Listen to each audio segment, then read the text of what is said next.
Aujourd'hui, on entame la partie correspondant à la seconde saison et dernière en date de l'anime. Place au résumé du tome 6. Résumé. Elone paralyse sous le chevalier du sanctuaire et bat Sisyphe du Sagittaire. Tenma est transporté au sanctuaire pour combattre Elone, mais il est incapable de le blesser. Juste à temps avant que Tenma soit tué, Sacha et le grand Pop essayent de sceller Elone dans le sanctuaire.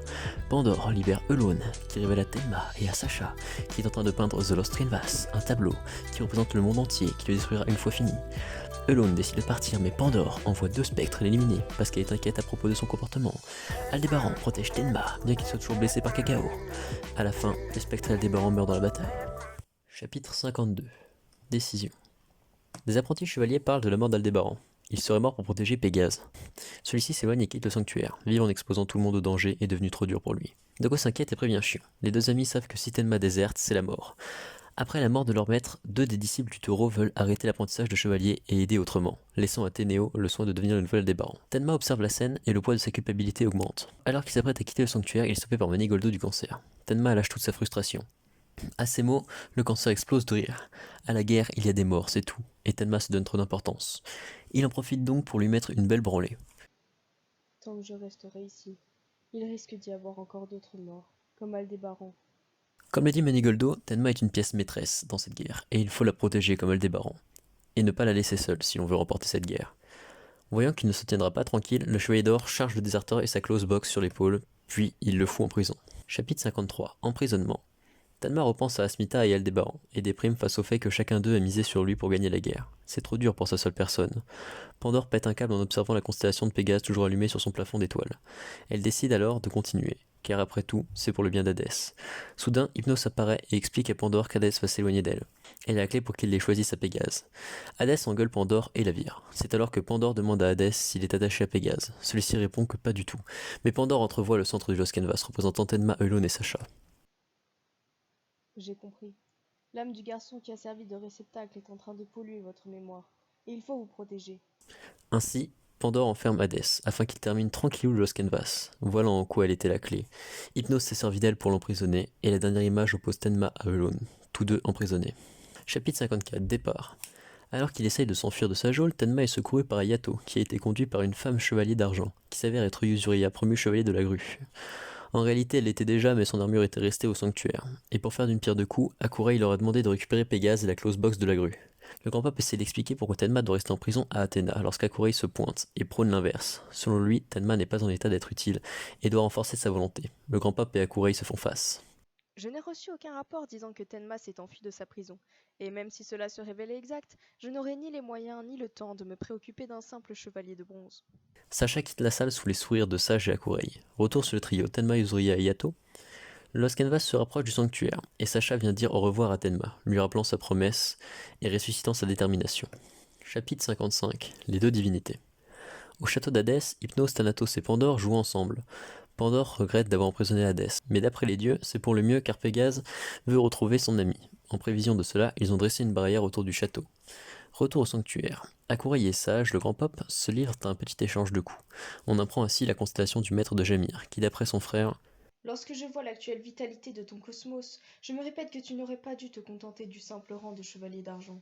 Ils sont tous deux rescapés de la précédente guerre sainte, et Akurai était un frère aimant, veillant sur Sage, et le sanctuaire, et laissant d'ailleurs l'armure du cancer à son frère, ce qui explique d'ailleurs la facilité avec laquelle il a envoyé Yato et Yuzuriya en enfer. On apprend également que Sisyphe est prisonnier du cosmos des dieux jumeaux. La team Tenma se dirige vers le château d'Hadès, mais on tombe sur une luxuriante forêt en plein milieu du chemin. Chapitre 56. La forêt de la mort. La forêt a pris le pas sur la ville. Yato s'interroge. Pourquoi ça sent la mort? La réponse ne se fait pas attendre. Ils se font attaquer par des oiseaux zombies. Des oies zombies. L'un d'eux chope le bracelet de Tenma. Celui-ci le poursuit et le groupe est séparé. Manigoldo est dans le coin, et sent l'odeur de mort de la forêt. Il a été envoyé par le grand Pop pour trouver et protéger Tenma. Yuzuriya a été téléporté vers un fleuve de mort, et se fait emprisonner par le bout du marais. Tenma récupère son bracelet, mais alors qu'il veut retourner sur ses pas pour retrouver ses amis, il tombe sur son ancienne orphelinat et les enfants qui l'habitaient. Ouf, ils ont réussi à s'enfuir dans la forêt quand la ville a brûlé avant que l'Aune les massacre. Chapitre 57. Tentation. Tenma est rassuré qu'ils se soient tous sortis, lorsque la gamine qu'il tient dans ses bras lui saigne la jugulaire. Tenma, ton sang est si chaud, pas comme le nôtre. Tu es vivant, toi, mais pas nous. Nous sommes heureux que tu sois en vie, mais ça fait mal.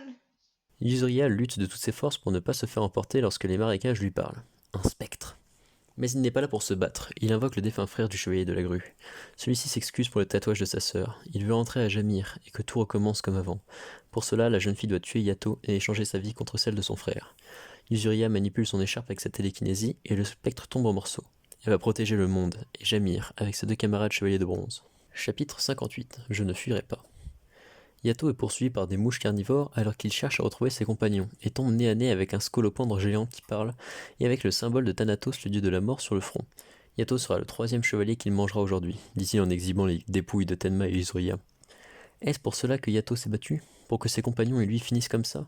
Le scolopendre est prêt à le laisser partir, mais il devra abandonner son armure car il ne la mérite plus. C'est vrai que je suis pas comme Tenma, avec une mission divine, tout ça, et je suis pas balèze comme un chevalier d'or, mais je suis capable de me sacrifier pour mes amis quand il le faut.